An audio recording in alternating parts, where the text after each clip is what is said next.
Praise Jesus. Praise God.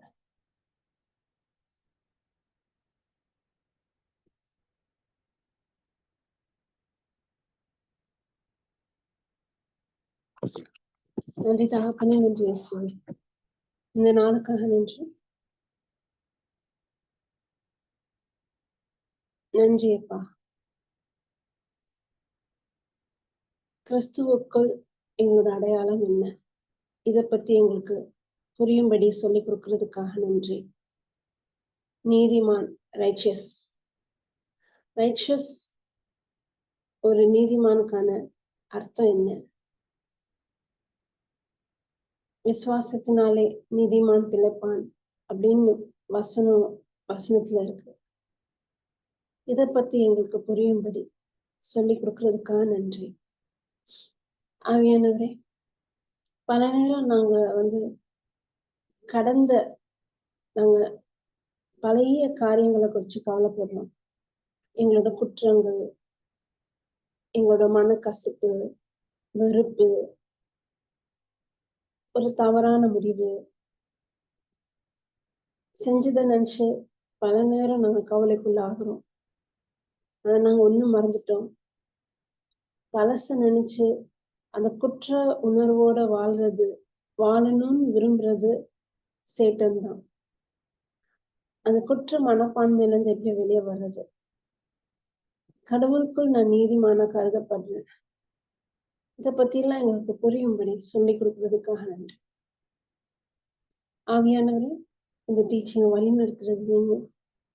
வசனத்தை ஞாபகத்துக்கு கொண்டு வந்து வசனத்துல இருக்கக்கூடிய மறை உண்மைகள் எங்களுக்கு புரியும்படி சொல்லி கொடுக்கறதுக்காக நன்றி. ஹோலி ஸ்பிரிட், இந்த செஷன் நீங்க கண்ட்ரோல் எடுத்துக்கோங்க. எங்க ஒவ்வொருத்தர்கிட்டையும் நீங்க பேசுறதுக்காக நன்றி. வார்த்தை எங்களுக்கு மறந்தாக இருக்குதுப்பா. கடவுளுடைய அன்பை எங்களுக்கு வசனத்தின் மூலமாக வெளிப்படுத்துறதுக்காக நன்றி. முக்கியமா நடந்து போன பழைய கவலைக்குரிய விஷயங்கள், துன்பத்துக்குரிய விஷயங்கள் வந்து நாங்க எப்படி வெளிவர்றது? என்ன எதுக்கு கடவுளை அழைச்சிருக்காரு? அவரோட நோக்கம் என்ன? இதை பத்தி எல்லாம் எனக்கு புரியும்படி சொல்லி கொடுக்கறதுக்காக நன்றி. Thank you holy spirit. இயேசுவின் நாமத்தில் ஜெபிக்கிறோம் நல்ல பிதாவே, ஆமென். Praise Jesus. Praise God.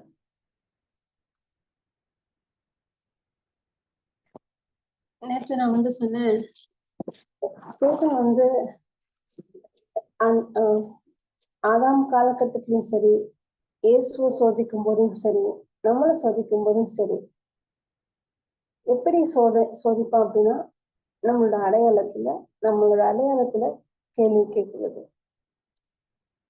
சாத்தானுக்கு இன்னொன்னும் நம்ம சொல்லுவோம், அவங்க திருடுறதுக்கும் கொல்றதுக்கும் அழிக்கிறதுக்கும் வரான் அப்படின்னு. எதை திருட? வார்த்தையை திருடுறதுக்காக தான் வரான். இப்போ ஆதாமியவால எடுத்துக்கலாம். கடவுள் அவங்க உருவாக்கிட்டு அவரோட சாயலை உருவாக்கி அவங்க ஆசீர்வதிச்சு எல்லா விதமான ஆசீர்வாதத்தை சொல்லி, கடவுள் அங்க கொடுக்கப்பட்ட ஆசீர்வாதம் என்ன அப்படின்னா, கடவுள் ஆதாம் ஏவாளை தன்னோட சாயல்ல படைக்கப்பட்டது. அதுதான் உண்மை, ட்ரூத். அப்ப அதை திருடணும் இல்ல, அந்த வார்த்தையே சந்தேகப்படணும். நீ கடவுளோட சாயல் இல்ல, இந்த கனியை சாப்பிட்டாதான் நீ கடவுளோட சாயல் ஆக முடியும்.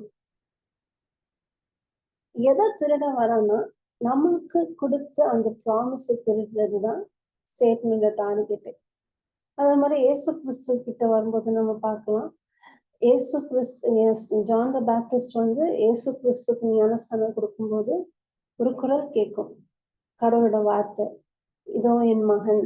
அங்க கொடுக்கப்பட்ட ப்ராமிஸ் இயேசு கிறிஸ்து இதா என் மகன்.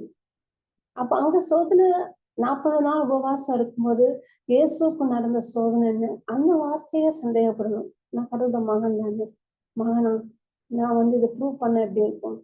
If you are the son, நீ கடவுளோட மகனா இருந்தால் இந்த கல்லை அப்பமாக மாத்து சொல்லிட்டு அந்த இடத்துல ஒரு சோதனை.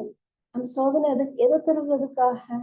அந்த கடவுள் இயேசு கிறிஸ்துவின் அடையாளத்தை கேள்வி கேட்கறதுக்காக, அந்த வார்த்தையை எடுக்கிறதுக்காக, அந்த வார்த்தையை சந்தேகப்படுறதுக்காக உண்டான சோதனை இயேசு கிறிஸ்துவுக்கு. ஆனா இயேசு கிறிஸ்து அந்த சோதனையை மேற்கொண்டார். எப்படின்னா, வசனத்தின் மூலமாக, வார்த்தையின் மூலமாக. மனுஷன் அப்பத்தினால மட்டுமல்ல, இவை வார்த்தையினால நீ உன் கடவுளை சோதி. You should not tempt the Lord your God. இப்படி வசனத்தை கொண்டுதான் அந்த சோதனையை இயேசு கிறிஸ்து வந்து மேற்கொண்டாங்க. இப்ப நம்மளோட அடையாளம் என்னன்னு நான் சொன்னேன். நம்ம கிறிஸ்துவுக்குள் நீதிமான். நீ நீதிமான் இல்ல, நீ பாவி.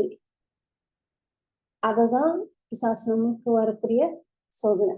சரி, இந்த நீதிமான் அப்ப எனக்கு இதை நான் புரிஞ்சுக்கணும் அப்படின்னா, நீதிமான்னா யாரு? நீதி உள்ளவங்க யாரு? இதை தெரிஞ்சுக்கிட்டாதான் என்னால என்ன புரிஞ்சுக்க முடியும் அப்படின்னா, என்னோட அடையாளம் என்னன்னு எனக்கு தெரியும். நீதியை பத்தி புரிஞ்சுக்கிட்டாதான், ரைச்சஸ் பத்தி புரிஞ்சுக்கிட்டாதான் என்னோட அடையாளம் என்ன. நான் கிறிஸ்துவுக்குள் நான் புதிய சிருஷ்டி.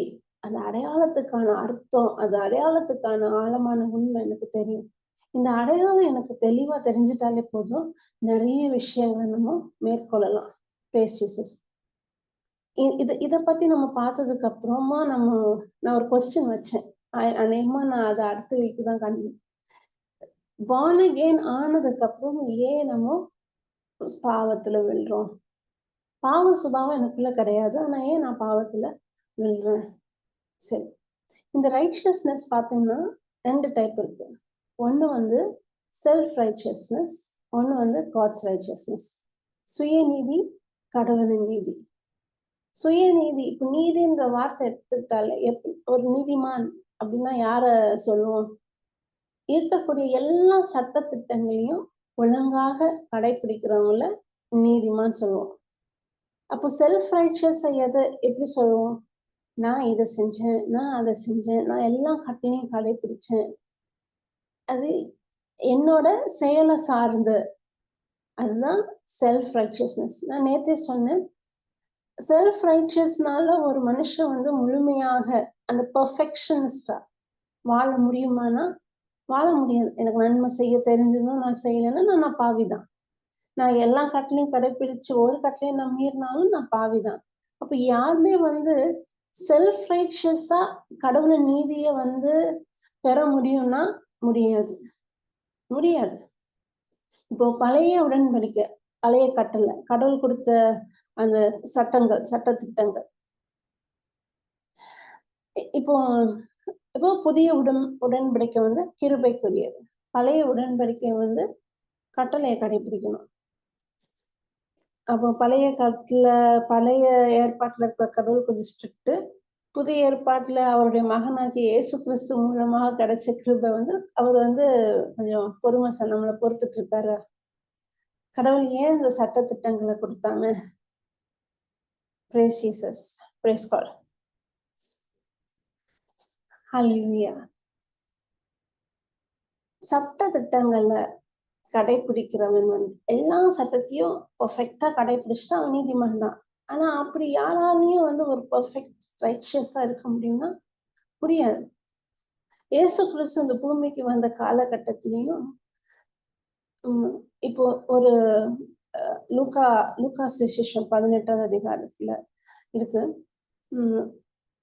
ஒரு ஒரு ஒரு பரிசேயரும் ஒரு ஒரு வரி டாக்ஸ் கலெக்டரும் ஆலயத்துல போய் ஜெபிப்பாங்க. அப்ப அந்த பரிசேயர் எப்படி ஜெபிப்பார் அப்படின்னா, இவனை மாதிரி நான் வந்து திருடல, மக்களை ஏமாத்தல, நான் வந்து ரொம்ப ரொம்ப எல்லா கட்டளையும் கடைபிடிச்சேன், நான் வந்து எல்லா நியாய பிரமாணத்தையும் கடைபிடிச்சேன், நான் அப்படி இருந்தேன், நான் இப்படி இருந்தேன், அதனால ஐ டிசர்வ், எனக்கு என்னோட விண்ணப்பத்தை நீங்க கேட்டே ஆகணும்ன்றது அவனோட ப்ரேயரா இருந்தது. அதே அந்த டாக்ஸ் கலெக்டர் எப்படி ப்ரேயர் பண்ணார் அப்படின்னா, நான் உங்க இடத்துல நிக்கிறதுக்கு தகுதியே கிடையாது, நான் நிறைய குற்றங்கள் பண்ணியிருக்கேன், என்ன மன்னிச்சிருங்க, உங்களோட இறக்கம் எனக்கு தேவை அப்படி சொல்லிட்டு அவரு வேண்டுவர். இதுல யாரோட விண்ணப்பம் கேட்கப்பட்டிருக்கும் அப்படின்னா, அந்த டாக்ஸ் கலெக்டரோட வரி வசூல் செய்யற அந்த டாக்ஸ் கலெக்டரோட பிரேயர் தான் கேட்கப்பட்டிருக்கும். ஏன் அப்படி சொல்லிட்டு இயேசு கிறிஸ்து ஒரு கேள்வி வைப்பார்.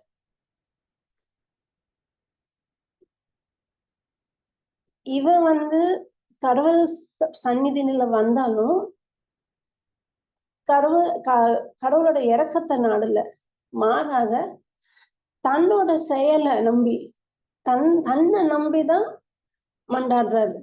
ஆனா அந்த டாக்ஸ் கலெக்டர் எப்படி இருக்காருன்னா, தன்னோட குற்றத்தை புரிஞ்சு அதுக்கான மன்னிப்பையும் கேட்டு கடவுளுக்கு முன்னாடி எப்படி நிக்காருன்னா, என்னால என்ன காப்பாற்ற முடியாது, என்ன நீங்க மன்னிச்சிருங்க, எனக்கு நீங்க தேவைன்னு சொல்லிட்டு ஜெபிக்கிறாங்க. இதுல நம்ம யோசிக்கலாம், இதுல ஏன் அந்த பேரை கேட்க அப்படின்னா, ஃபுல் டிபெண்டன்சி, கடவுளை சார்ந்து இருந்த ஜெபம் எதுவா, கடவுளை உண்மையாவே ஒரு ஹெல்ப்புக்கு இல்லைன்னா கடவுளை நான் டிபெண்ட் பண்ணி இருக்கிறேன்றது யாரு அப்படின்னா அந்த டாக்ஸ் கலெக்டர். அவர் தான் கடவுளை சார்ந்து. இன்னொரு மனுஷன் எதை டிபெண்ட் பண்ணியிருந்தார் அப்படின்னா அந்த பரிசேயர் தன்னோட செயலை சார்ந்து. யாரோட நான் கம்ப்ளீட்டா நான் கடவுளை ட்ரஸ்ட் பண்ணும்போது தான் கடவுளால ஹெல்ப் பண்ண முடியும். இன்னும் சொல்ல போனா பாவத்தோட வேறு எதுவா இருந்தது அப்படின்னா பெருமை, நம்மளோட பெருமை. நான் என்ற அகந்த சில நேரம் நான் சட்ட திட்டங்களை நான் கடைபிடிக்கிறேன், நான் எல்லாத்தையும் கீப் பண்றேன், எனக்கு இந்த பிளஸ்ஸிங் தேவை அப்படின்னா அங்க நான் கடவுளை எதிர்பார்க்கலையே, நான் என்ன சார்ந்துதானே இருக்கேன். அதுதான் செல்ஃப் ரைச்சியஸ், சுயநிதியா இருக்கிறவங்க காட்ஸ் ரைச்சியஸ புரிஞ்சுக்க முடியுமா, கடவுளோட கிருபையை பெற்றுக்கொள்ள முடியுமா? ரொம்ப கஷ்டம், பெற முடியாது. அந்த சுயம்ன்றதுதான் பாவத்தோட வேறா இருக்கு. இன்னும் சொல்ல போனா இந்த ஸ்கிரிப்சர்ல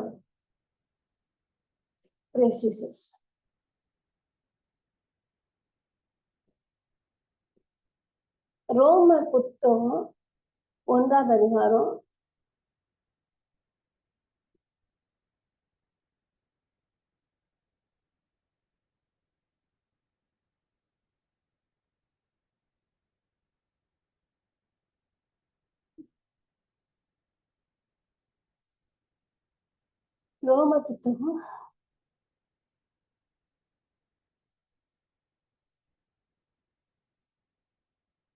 நான் இங்கிலீஷ்ல வாசிச்சுட்டு தமிழ்ல வைக்கிறேன். அதான் best. 17th verse, 16th, 17th verse.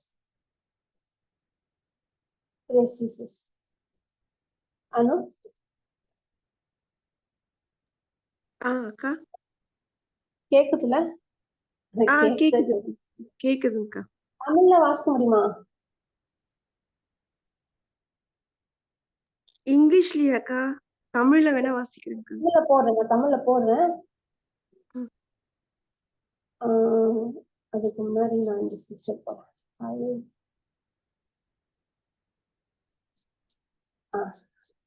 ரோமர் 5:17. ரோமர் 5:17. ரோமர் 5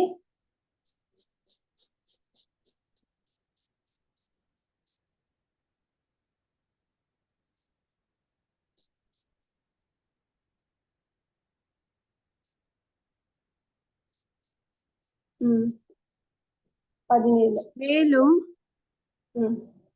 மேலும் ஒருவர் குற்றத்தாலே அந்த ஒருவர் வழியாக சாவு ஆட்சி செலுத்தினதென்றால் அருள் பெருக்கையும் கடவுளுக்கு ஏற்புடையவராகும் கொடையையும் இயேசு கிறிஸ்து என்னும் ஒருவர் வழியாக அடைந்து கொண்டவர்கள் வாழ்வு பெற்று ஆட்சி செலுத்துவார்கள் என இன்னும் மிக உறுதியாய் நம்பலாம் அன்றோ? ஒருவர், அந்த ஃபர்ஸ்ட் பாட்டு மட்டும் வாசிங்க. ஒருவர் குற்றத்தாலே அந்த ஒருவர் வழியாக சாவு ஆட்சி செலுத்தினதென்றால். சரி, இதே வசனத்தை ரோமர் 5:17 இங்கிலீஷ்ல போடுறேன். இங்கிலீஷ்ல கொஞ்சம் இன்னும் இதாரு.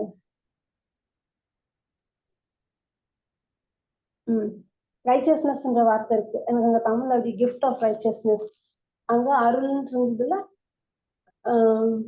சரி, இங்க ரைச்சஸ்னஸ்ன்ற வார்த்தை எல்லாம் எப்படி இருந்தது தமிழ்ல?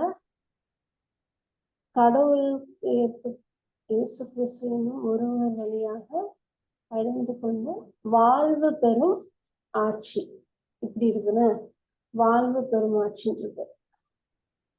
ஓகே, சரி. ஒருத்தர் பண்ண குற்றத்தினாலே, ஒருத்தர் பண்ண ஆதாம் பண்ண குற்றத்தினாலே எல்லாரும் எப்படி கருதப்படுறோம்? குற்றவாளிதான். இப்போ நான் அந்த சுயநிதி கடவுளின் நீதி நம்ம பேசும்போது பல நேரம் நம்ம என்ன நினைக்கிறோம் அப்படின்னா, நான் இந்த விஷயத்தெல்லாம் நான் காலையில விடிய காலையில எழுந்திரிச்சு பைபிள் வாசித்து ஏழைங்களுக்கு போய் நான் ஏதாவது உதவி செஞ்சு ஒழுங்கா பூசைக்கு போறது, முடிஞ்ச அளவுக்கு கட்டளையை கடைபிடிக்க முயற்சி செய்யறது, நான் இதெல்லாம் செஞ்சாதான் நான் கடவுளுக்கு பிரியமா இருக்க முடியும், நான் நீதிமானா கருதப்பட முடியும்னு சொல்லிட்டு அறிஞ்சோ அறியாமையோ நம்ம அதை ஃபிக்ஸ் பண்ணிட்டோம். நான் இதெல்லாம் செஞ்சாதான் ஐ எம் ரைச்சியஸ். அதுதான் சுயநீதி. இதை நம்ம ஒரு விஷயத்த புரிஞ்சுக்கல. எதை புரிஞ்சுக்கல அப்படின்னா, யாராலையும் கடவுளோட நீதியை சம்பாதிக்க முடியாது. காட்ஸ் ரைச்சியஸ் யாராலையும் எவ்வளவுதான் முயற்சி செஞ்சாலும் ஒரு பெர்ஃபெக்ஷனிஸ்டா வாழவே முடியாது. எதனால அப்படி வாழ முடியாது அப்படின்னா, ஒருத்தர் செஞ்ச குற்றத்தினால, ஆதாம் பண்ண குற்றத்தினால பிறந்த எல்லாருமே குற்ற உணர்வோடுதான் பிறந்திருப்போம், பாவத்தோட தான் பிறந்திருப்போம். அந்த வேறு என்னவா இருந்தோம்னா நம்மளுடைய பாவ சுபாவம் தான் அந்த வேறு. வேறு எப்படி இருக்குதோ அதோட விளைப்பாடுதான் அந்த கனி இருக்கும். அப்போ அந்த பாவ சுபாவத்தோட அஸ்திவாரமே என்ன அப்படின்னா, நான் என்று அகந்த, மீ மை செல்ஃப், ஐ. அப்போ எல்லாருமே அப்படிதான் நம்ம பிறந்திருக்கோம், பாவத்தோட தான் பிறந்திருக்கோம். நான் இந்த சுபாவத்தை வச்சு, அதனாலதான் இயேசு கிறிஸ்து இந்த பூமிக்கு வந்தப்போ இயேசு கிறிஸ்துவால யாரால மிங்கல் பண்ண முடிஞ்சது? இந்த விபச்சாரம் பண்றவங்க, திருடுறவங்க, அப்புறம் இந்த டாக்ஸ் கலெக்டர், மக்களை ஏமாத்துறவங்க, இவங்க எல்லாம் they were attracted towards Christ. இவங்களுக்கு விடுதலை தேவைப்பட்டுச்சு. இவங்க பார்த்தாங்க, சுகத்தை பாக்குறாங்க, அற்புதங்களை பாக்குறாங்க, அதிசயங்களை பாக்குறாங்க, கடவுளுடைய அன்பை ருசிச்சு பாக்குறாங்க, இயேசு கிட்ட நெருங்கி வர்றாங்க. ஏன்னா அவங்க அந்த பாவத்தோட பிடியில இருக்கோன்றத புரிஞ்சுக்கிட்டாங்க. அவங்களுக்கு என்ன தேவைப்பட்டுச்சுன்னா விடுதலை தேவைப்பட்டுச்சு. அவங்க இயேசு கிறிஸ்து ஈஸியா வந்தாங்க, விடுதலையும் பெற்றுக்கொண்டாங்க. நம்ம யாரால கிட்ட வர முடியல அப்படின்னா, நான் எல்லாம் ரைட்டா தான் இருக்கேன்னு சொல்றவங்க, தன்னோட சுயநிதியை சார்ந்து இருக்கிறவங்களால என்ன பண்ண முடியல? கடவுள்கிட்ட வர முடியல. அப்ப நம்ம நினைக்கலாம், அப்ப ஏன் கடவுள் ஏன் கட்டளைகளை கொடுத்திருந்தாங்க? பழைய உடன்படிக்கை கட்டளைகளை சார்ந்தது ஏன் இருந்தது? ஞான பிரமாணத்தை சார்ந்து ஏன் இருந்தது? நம்ம ஏன் அப்போ கடவுள் தானே அந்த கட்டளையை கொடுத்தாங்க. அந்த கட்டளையெல்லாம் கடைப்பிடிச்சாதானே நம்ம நீதிமான கருதப்படுவோம். அதுக்காக தானே கட்டளை கொடுத்தாங்கன்னு சொல்லிட்டு நம்ம கேள்வி கேட்கலாம். கட்டளைகளை கடவுள் கொடுத்ததுக்கான நோக்கம், காரணம் என்ன அப்படின்னா, பாவத்தை அறிஞ்சிக்கணும்ன்றார். இது பாவம், இது பாவம் இல்லை, இது தப்பு, இது சரி, இந்த அறிவு மனுஷனுக்கு தெரியணுன்றதுக்காக தான். இன்னும் சொல்ல போனா அந்த அந்த பழைய ஏற்பாட்டுல இருக்கிற கட்டளைகள் ரொம்ப கடுமையாக்கி அதுக்கான தண்டனை ரொம்ப மிக கடுமையா இருக்கும். அந்த தண்டனையில தப்பிக்கதான் பரிகாரத்தையும் கடவுள் தண்டனையோட நிப்பாட்டல. என்னைக்கு கட்டளைய மோசே மூலமா, எக்ஸோடஸ் புத்தகம் விடுதலை பயணம் 21, 22 அதிகாரத்தை வாசித்தா புரிஞ்சுக்கலாம். எது கட்டளைய கொடுத்த அதே நொடி பொழுதுல கடவுளுக்கு தெரியும், எந்த ஒரு மனுஷனாலையும் முழுமையாக கொடுக்கப்பட்ட இந்த கட்டளைகளை கடைபிடிக்க முடியாது. இதை நீ கடைபிடிச்ச ஆசீர்வாதம், கடைபிடிக்கலன்னா சாபம், கடைபிடிக்கலன்னா தண்டனை அப்படி சொன்ன கடவுள் மனுஷனால இது கடைபிடிக்க முடியாதுன்னு தெரிஞ்சு என்ன பண்ணார் அப்படின்னா, கட்டளை கொடுத்த அதே சமயம் பரிகார பொருளையும் கொடுத்தாரு, பலி செலுத்துறத பத்தியும் சொன்னாரு. இதை நீ கடைபிடிச்சா உனக்கு இது ஆசீர்வாதம், இதை நீ கடைபிடிக்கலன்னா இது தண்டனை. சரி, இந்த தண்டனை உனக்கு வேண்டாமா, அப்ப நீ பரிகாரம் செலுத்து. உனக்கு பதிலாக ஆடு மாடு எதையா சொன்ன இதெல்லாம் இப்படி இவ்வளவு சுத்தமா நீ மிருகங்களை பலி கொடுக்கணும், பரிகாரம் செலுத்தணும்னு சொல்லிட்டு கட்டளையை கொடுக்கும் போதே கடவுள் பரிகாரத்தையும் கொடுத்தாரு. ஏன் அந்த பரிகாரத்தை கொடுத்தாருன்னா, கடவுளுக்கு நல்லாவே தெரியும் எந்த ஒரு மனுஷனாலையும் அவனால எல்லா கட்டளையுமே கடைபிடிக்க முடியாது. அவனால அப்ப ஏன் கட்டளையை கொடுத்தாங்க? தெரியணும்ல இது தப்பு, இது செய்யக்கூடாதுன்ற அந்த அறிவு வரணுன்றதுக்காக. இன்னொரு விஷயம், ரொம்ப முக்கியமான விஷயம் என்ன அப்படின்னா, என்னால முடியாது, எனக்கு ஒரு மீட்பர் தேவை, எனக்கு ஒரு ரட்சகர் தேவை, என்னை காப்பாத்துறதுக்கு எனக்கு ஒரு தேவை. அது இன்னொரு காரணம் என்ன அப்படின்னா, கடவுளோட தன்மை, அவரோட ஸ்டாண்டர்ட் என்ன, அவரோட பரிசுத்தம் எவ்வளவு ஸ்டாண்டர்ட் ஆனது, அவரை யாருன்றத நான் புரிஞ்சுக்கணும்ன்ற ஒரு நோக்கத்துக்காக தான் பழைய ஏற்பாட்டுல கட்டளைகளை கொடுக்கப்பட்டது. அது கடுமையாக்குனதுக்கான காரணம் என்ன அப்படின்னா, உதாரணத்துக்கு நம்ம உலகத்திலே பார்த்துக்கிட்டா சில கண்ட்ரில தண்டனையை ரொம்ப கடுமையா இருக்கும். திருடுனா கையை வெட்டிடணும், அந்த மாதிரி அந்த காலை வெட்டிடணும், கையை வெட்டிடணும்னு சொல்லிட்டு ரொம்ப கொடூரமான தண்டனையா இருக்கும். சில ரூல்ஸை மீறி கொஞ்சம் ஸ்பீடா போயிட்டாங்கன்னா ரொம்ப ஹை அமௌண்ட் ஃபைன் பே பண்ணணும். அப்போ அந்த ரூல்ஸ் எப்படி ஃபாலோ பண்ணுவாங்க? ரூல்ஸை ஃபாலோ பண்ணணும், ரொம்ப டிசிப்ளினா இருக்குன்னு நான் ஃபாலோ பண்ணுவோம் இல்ல. நான் ஏதாவது தப்பு பண்ணேன்னா என் கையை வெட்டிடுவாங்க, அதுக்காக நான் தப்பு பண்ணாம இருக்கிறது நல்லது. நான் ஸ்பீடா வண்டி ஓட்டிட்டு போனேன்னா எனக்கு 10,000 20,000 சொல்லிட்டு ஃபைன் கட்டுவாங்க. அவ்வளோத்தையும் நான் கொடுத்துட்டு நான் எங்க போகுது, அதுக்காக நான் ஒழுங்கா ரூல்ஸை ஃபாலோ பண்ணிட்டு நான் மெதுவாவே போயிடுறேன். அப்போ சட்டத்திட்டங்களை கடுமையாக்கும் போது என்ன ஆயிருக்கு அப்படின்னா, அந்த சட்டத்துக்கு கட்டுப்பட்டு அவங்க சரியா வாழ்றதுக்கு முயற்சி எடுக்கிறாங்க. அப்போ அப்போ யூதர்களுக்கு இந்த சட்டத்திட்டங்கள் கடவுள் உலகத்துல இருக்கிற எல்லா மனிதர்களுக்கும் கொடுக்கல. இந்த சட்டத்திட்டங்களை கடவுள் யார் கொடுத்தாங்க அப்படின்னா, யூதர்களுக்கு கொடுத்தாங்க, யூத மக்களுக்கு கொடுத்தாங்க. மோசே வழியாக யூத குலத்துக்கு கொடுக்கப்பட்டதான் சட்டத்திட்டங்கள். 10 கட்டளைக்குள்ள அடங்கியிருக்கு. கிட்டத்தட்ட 600க்கும் மேற்பட்ட சட்டத்திட்டங்கள்ல விரிவாக்கமா யாருக்கு கொடுத்தாங்க அப்படின்னா, யூதர்களுக்கு கொடுத்தாங்க. அப்போ இது கொடுத்ததுக்கான ரொம்ப முக்கியமான காரணம் ஒண்ணு நமக்கு அந்த நம்ம நாலேஜ் பெறதுக்காக, இன்னும் கடவுளோட தன்மை என்னதுன்னு புரிஞ்சுக்கிறதுக்காக, அப்புறம் என் மனுஷன் அந்த உணர்வு வரணும், என்னால இது கடைபிடிக்க முடியாது, எனக்கு என் மெசையா தேவை, ரட்சகர் தேவைன்றது தெரிஞ்சுக்கிறதுக்காக. முக்கியமான காரணம் என்னன்னா, இத கஷ்டப்பட்டு கடைபிடிச்சு அவங்க ரொம்ப பரிசுத்தமா வாழ்றது இயேசு கிறிஸ்து பூமிக்கு வரணும்ன்றதுக்காக தான். ஒருவேளை இந்த சட்டத்திட்டங்களே கொடுக்கப்படல அப்படின்னா, கன்னின்ற ஒருத்தவங்க இருந்திருக்கவே முடியாது, வெர்ஜின் மேரி இருந்திருக்க முடியாது, இயேசு கிறிஸ்து இந்த பூமியில பிறந்திருக்கவே முடியாது.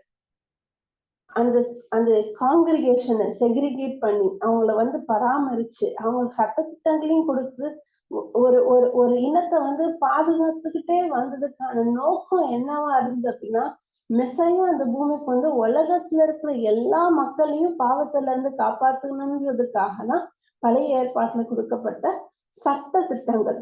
அப்போ கிருபை கிடையாது, அப்போ கிரேஸ் கிடையாது, அப்போ சிலுவை மரணம் கிடையாது, இயேசு கிறிஸ்து பாவத்தை டீல் பண்ணல. ஆனா புதிய உடன்படிக்கை கிருபை. இப்போ நான் நீதிமான் சொல்றோம்ல, இந்த நீதி கடவுள் எனக்கு கொடுத்த கொடை. It is a gift of righteousness. அப்படியே இருக்கு, கிஃப்ட் ஆஃப் ரைச்சஸ்னஸ். இந்த ரைச்சஸ்னஸ் இது கடவுளுக்குரிய நீதி எனக்கு என்னோட செயல்னால நான் சம்பாதிக்கல, மாறாக இது கடவுள் எனக்கு கொடுத்த கிஃப்ட். இதை நான் சம்பாதிக்கல, நான் இதெல்லாம் செஞ்சேன், ஐ டிசர்வ் இட் கிடையாது, நான் எதுவுமே செய்யல, ஐ டோன்ட் டிசர்வ் இட். ஆனா இது கடவுள் எனக்கு கொடுத்த கிஃப்ட். இப்போ நான் நீதிமான ஏன் கருதப்படுறேன் அப்படின்னா, கிறிஸ்துவுக்குள் இருக்கிறவங்க எதை புரிஞ்சுக்கிறாங்க, இயேசுவை பாக்குறாங்க, இயேசு எனக்காக மரித்தாரு, என்னோட குற்றங்களை எடுத்து எனக்குரிய தண்டனை ஏற்றுக்கொண்டான்னு பார்க்கும்போது எதை பாக்குறாங்க அப்படின்னா, என்னோட அந்த பழைய பாவ சுபாவம், சின் நேச்சர், அது எதுல அறியப்பட்டிருக்கு? சிலுவையில அறியப்பட்டிருக்கு. வாழ்வது நான் அல்ல, என்னோட கிறிஸ்து வாழ்கிறார். இந்த தெளிவு இருக்கிறவங்க எப்படி கருதப்படுறாங்க அப்படின்னா நீதிமானாக கருதப்படுறாங்க. மாறாக அவங்களோட செயலினாலேயோ கட்டளைகளை கடைபிடிச்சதுனாலயோ அவங்களோட நன்மைத்தனத்தினாலேயோ அவங்க நீதிமான் ஆகல. மாறாக இயேசு கிறிஸ்துவ முழு மனதோட ஏற்றதுனாலதான் நீதிமானாக கருதப்படுறாங்க. இதுதான் கடவுளுக்குரிய நீதி, காட்ஸ் ரைச்சஸ்னஸ். இந்த ரோமியர் புத்தகம் நம்ம எடுத்து வாசிக்கும் போது ரோமியர் புத்தகம் 1, 2, 3 ரோமியர் புக் ஆஃப் ரோமன்ஸ் எடுத்து வாசித்தாலே இத நமக்கு கிஃப்ட் ஆஃப் ரைச்சஸ்னஸ்னா என்னன்னு நமக்கு தெரியும். கிரேஸ்னா என்னன்னு நமக்கு தெரியும்.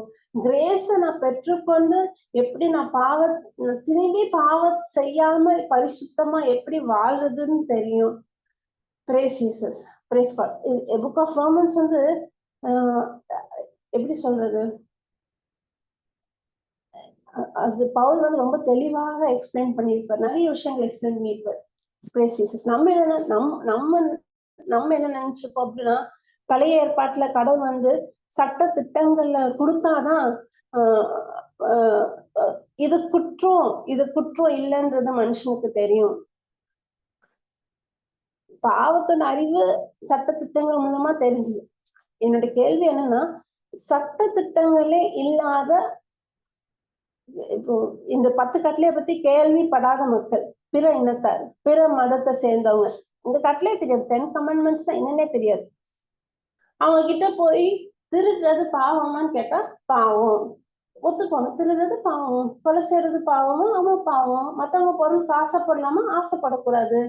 மத்த பெண்கள், மத்த ஆண்களையும் மத்த பெண்களையும் இச்சையோட பார்க்கலாமா? பார்க்க கூடாது. மத்தவங்க மேல பொறாம படலாமா? படக்கூடாது. மத்தவங்களோட வெறுப்ப பார்க்கலாமா? பார்க்க கூடாது. இந்த சட்டங்களை கொடுத்தாதான் எனக்கு தெரியும்னு இல்ல, மாறாக நம்மளோட இதயத்துல ஏற்கனவே எழுதப்பட்டாச்சு. இதுதான் ரோமர் புத்தகம் தெளிவா. அப்போ நம்ம நினைப்போம் இந்த சட்ட திட்டங்கள் தெரிஞ்சாதான் கடவுளை பத்தி தேட முடியும். அப்படிலாம் கிடையாது. என்னைக்கு ஆதாம் ஏவாள் நன்மை தீமை அறியும் அறிவு அந்த கனிய சாப்பிட்டாங்களோ அவங்களோட கண்கள் திறக்கப்பட்டன. அவங்களோட மனசாட்சி சொல்லணும், மனசார்ந்தபடி வாழணும். நன்மை தீமைக்கான அந்த அறிவு தெளிவாக தெரியப்பட்டது. அப்போ சட்ட திட்டங்களை கொடுத்ததுக்கான நோக்கம் என்னவா இருந்தா, அது இன்னும் எஸ்டாப்ளிஷ் பண்ணுன்றதுக்காக தான், கடவுளோட ஸ்டாண்டர்டை வெளிப்படுத்தணுன்றதுக்காக தான். அப்ப எனக்கு வாசிக்கிறேன். ரோமர் புத்தகம் 1வது அதிகாரம், ரோமியர் புத்தகம் 1வது அதிகாரம் 16ல இருந்து வாசிக்கிறேன். 16ல இருந்து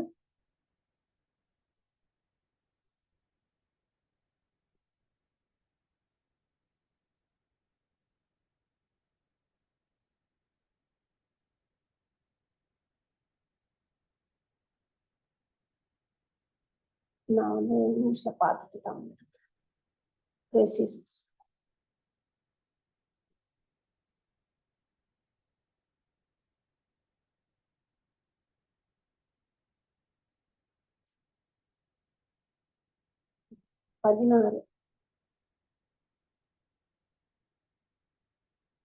For I'm not ashamed of the gospel.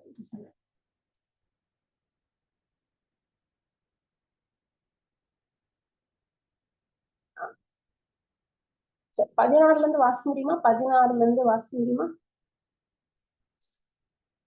வாசிக்கிறேக்கா.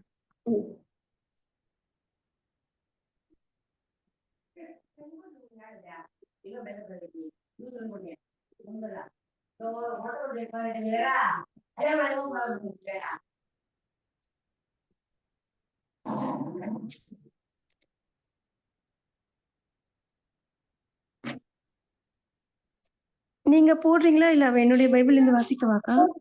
Share பண்ணலையோ? Share ஆகலக்கா.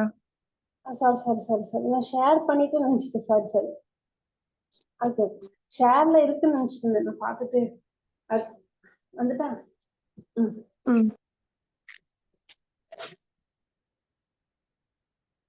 எங்க இருந்து வாசிக்கணும்க்கா? 16 தான் போட்டிருக்கேன். 16, 16.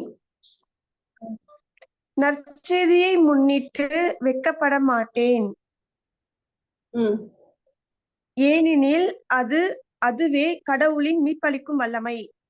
முதலில் ம் யூதருக்கும் அடுத்து கிரேக்கருக்கும், அதாவது நற்செய்தியை நம்பும் ஒவ்வொருவருக்கும் அந்த மீட்பு உண்டு.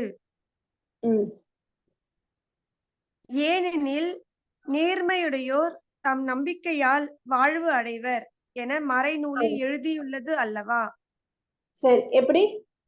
நேர்மையுடையோர் தம் தம் நம்பிக்கையால். நம்பிக்கையால் வாழ்வு அடைவர். அப்போ இங்க நேர்மையா இருக்கிறவங்க அவங்க செயல்னால வாழ்வு அடைவாங்களா, நம்பிக்கையினால வாழ்வடைவாங்களா? நம்பிக்கையினால வாழ்வு அடைவாங்க.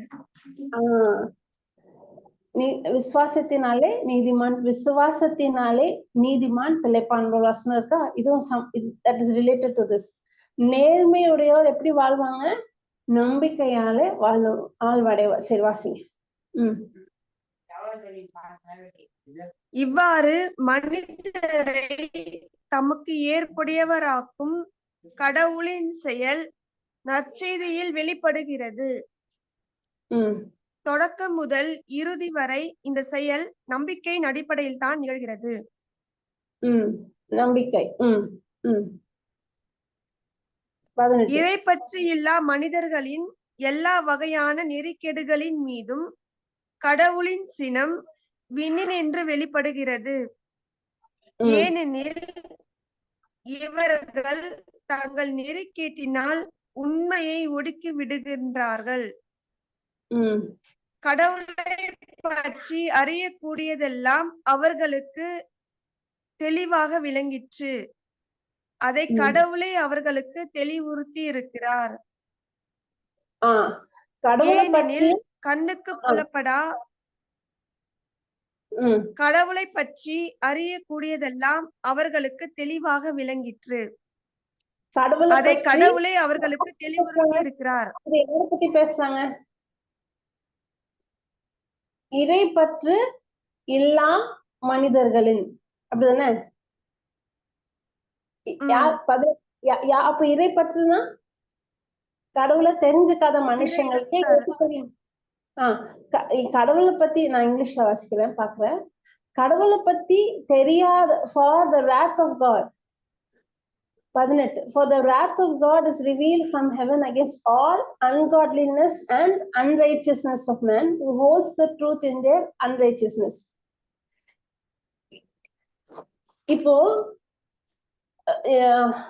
தமிழ்ல ஓகே, இறை பற்று இல்லா மனிதர்களின், அப்போ நம்ம சொல்ற கடவுள் அவங்களுக்கு தான் கடவுள் பத்தி தெரியாது, அவங்களுக்கு தான் இறைவார்த்தையை பத்தி தெரியாது. அப்ப அவங்களுக்கு எப்படி தெரியும் நன்மை தீமை என்னது, இது செய்யக்கூடாது செய்யக்கூடாதுன்றது? அப்படி இல்ல. எல்லாம் அவங்க வந்து அவங்க கடவுளை ஏத்துக்கிட்டாலும் ஏத்துக்கலனாலும், அவங்க ஒரு ஏத்திஸ்டா இருக்கலாம், ஏத்திஸ்ட் இல்லாம இருக்கலாம், யாரா இருந்தாலும், எந்த ஒரு மனுஷனா இருந்தாலும் அந்த மனுஷனுக்கு என்ன தெரியும்?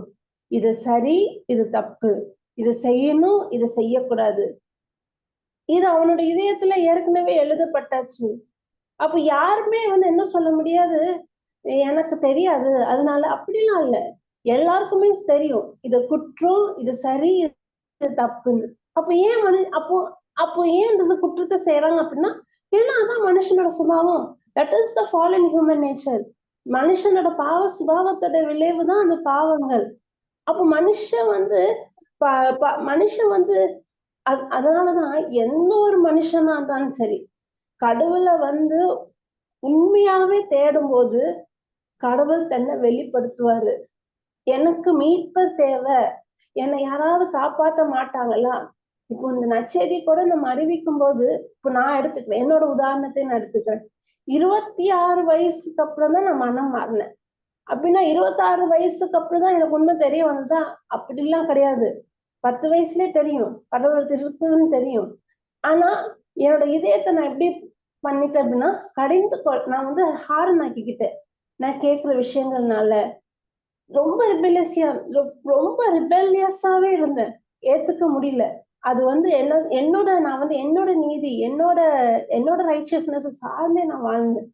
நான் எந்த காலகட்டத்துல ஏத்துக்கிட்டேன் அப்படின்னா, வாழ்க்கையில என்னை எதுவுமே காப்பாத்த முடியாது, இதுக்கு மேல எதை நம்பி வாழ்ந்த பிரயோஜனமே இல்ல என்ற ஒரு சூழ்நிலை வரும்போதுதான், இப்போமாவது நான் கடவுளை நாடலாம்னு சொல்லிட்டு, அப்போதான் வந்து என்ன பண்ண அப்படின்னா, அந்த வார்த்தையை உண்மையாவே காது கொடுத்து கேட்க ஆரம்பிச்சது அப்படின்னா, யாருமே வந்து என்ன சொல்ல முடியாது அப்படின்னா, எனக்கு தெரியாதுன்றது யாராலையுமே என்ன பண்ண முடியாது, சொல்ல முடியாது.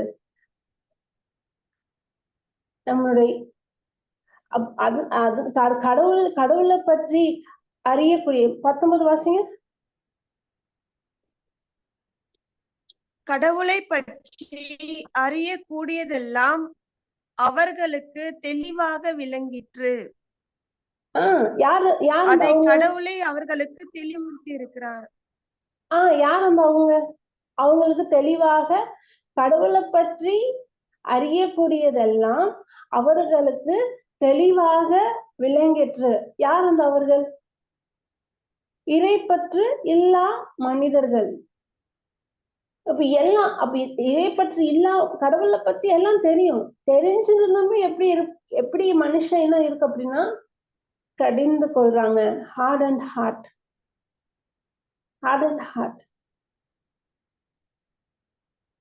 இயேசுவோட காலகட்டத்திலையும் இயேசு கிட்ட வந்த திரளான மக்கள் எல்லாரும் சுகத்தை பெற்று போனாங்க. எல்லாருமே எல்லா லட்சக்கணக்கான மக்கள் வந்தாங்க.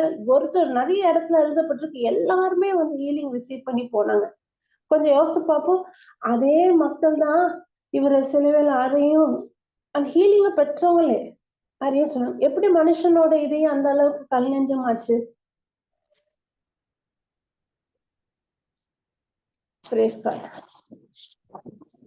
தெரிஞ்சிருந்தோம் அறிஞ்சிருந்தோம்.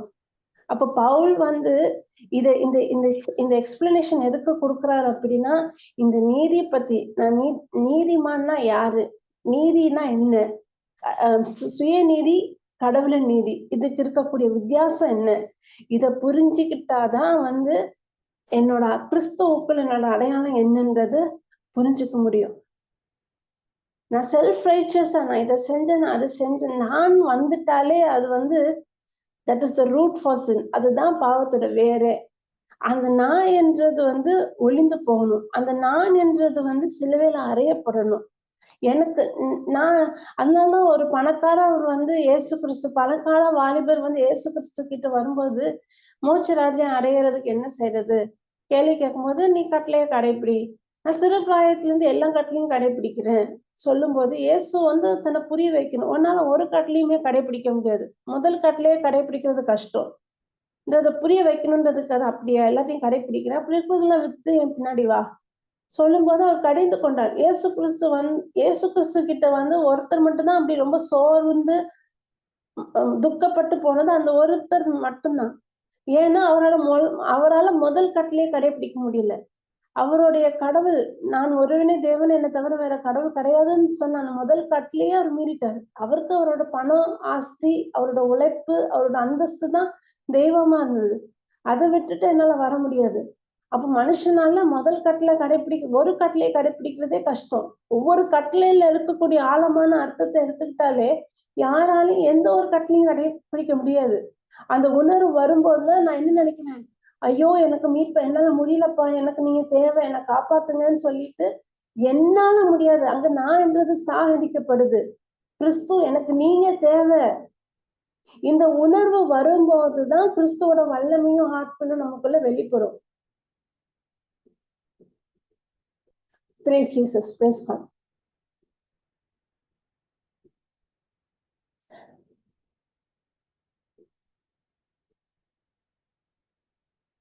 சரி, நம்ம அர்த்தம் வருது. நான் வந்து ரோமன்ஸ் சாப்டர் பார்க்கலாம். Righteousness, gift of righteousness.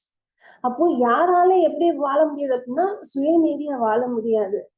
மாறாக கடவுளோட நீதி வந்து அது நம்மளுக்கு அழைக்கப்பட்டிருக்க கொடை. எந்த அளவுக்கு அப்படின்னா, என்னைக்கு நான் சிலுவையை பார்த்துட்டு மனசால அதை நம்பி விசுவசிச்சு நான் ஏத்துக்கும் போது, என்னோட பாவமானது சிலுவையில் அறையப்பட்டுட்டு நான் என்னைக்கு நம்புறேனோ, எனக்கு ஒரு பெரிய கிஃப்ட் எனக்கு கொடுக்கப்படுது. அது என்னது? நீதிமான், ரைச்சஸ்னஸ். அந்த அந்த கடவுளோட ரைச்சஸ்னஸ் வந்து எதோ ஒரு சார்ந்து அப்படின்னா விசுவாச சார்ந்தது. விசுவாசத்தினாலே நீதிமான், நீதியாக விசுவாசத்தினாலே நீதிமானா கருதப்படுறோம். Praise Jesus. இந்த ரைச்சஸ நான் புரிஞ்சுக்கிட்டதான் நான் யாரு, கிறிஸ்துவுக்குள்ள அடையாளம் என்னன்னு தெரிஞ்சிருக்கிற ஒரு மனுஷனாலதான் என்ன பண்ண முடியும் அப்படின்னா, அவன் என்ன பண்ணான்னா அவனுடைய சிந்தனைய புதுப்பிச்சுட்டே இருப்பான். அவன் மீண்டும் பாவத்துல விழ மாட்டான். அப்படி விழுந்தாலும் அதை மேற்கொண்டு அந்த அந்த பாவ அந்த அதை மேற்கொள்றது அவனால மட்டும்தான் முடியும். இந்த நீதியை புரிஞ்சுக்கல அப்படின்னா என்னோட அடையாளத்தை புரிஞ்சுக்கிறது கஷ்டம். என்னோட அடையாளத்தை நான் புரிஞ்சுக்கல அப்படின்னா பரிசுத்தமா வாழ்றதே கஷ்டம். கிருபைய புரிஞ்சுக்கிட்டாக மட்டும்தான் பரிசுத்தமா வாழ முடியுமே தவிர, கிருபைய எனக்கு புரிஞ்சுக்கவே இல்லை அப்படின்னா என்னால பரிசுத்தமா வாழவே முடியாது. இந்த பரிசுத்தமான வாழ்க்கை வந்து இட் இஸ் த ஃப்ரூட். நம்ம பரிசுத்தமா வாழ்றது வந்து இட் இஸ் த ஃப்ரூட். ஆனா நான் எதை டீல் பண்ணணும்? ரூட்டை தான் டீல் பண்ணணும். நான் எதை டீல் பண்ணணும்? வேறதான் டீல் பண்ணணும். நான் எதை டீல் பண்ணணும்? அஸ்திவாரத்தை தான் டீல் பண்ணணும். அஸ்திவாரத்தை டீல் பண்ணாலே போதும் இந்த பில்டிங் ஸ்ட்ராங்கா இருக்கும். வேற டீல் பண்ணாலே போதும் கனிகள் நல்லது. அப்ப இந்த வேற பத்தி நான் புரிஞ்சுக்கணும். நான் யாரு? கிறிஸ்துவுக்குள்ள என்னோட அடையாளம் என்ன? நீதிமான்னா ஏன் கருதப்படுறேன்? இத பத்தி நம்ம அடுத்த வாரம் பார்க்கலாம். ஏதாவது டவுட் இருக்கா? Praise Jesus. ஏதாவது டவுட் இருக்கா? இல்லக்கா. சரி, நன்றி அப்பா, நன்றி தகப்பனே. ரொம்ப ஆழமான ஒரு சப்ஜெக்ட். நீதிமானாக தெரிஞ்சோ தெரியாமலையோ பல நேரம் நாங்க வந்து இந்த இதுல நாங்க விழுந்துரும். நான் இதை செஞ்சாதான் கடவுள் என்னோட விண்ணப்பத்தை கேட்பாங்க.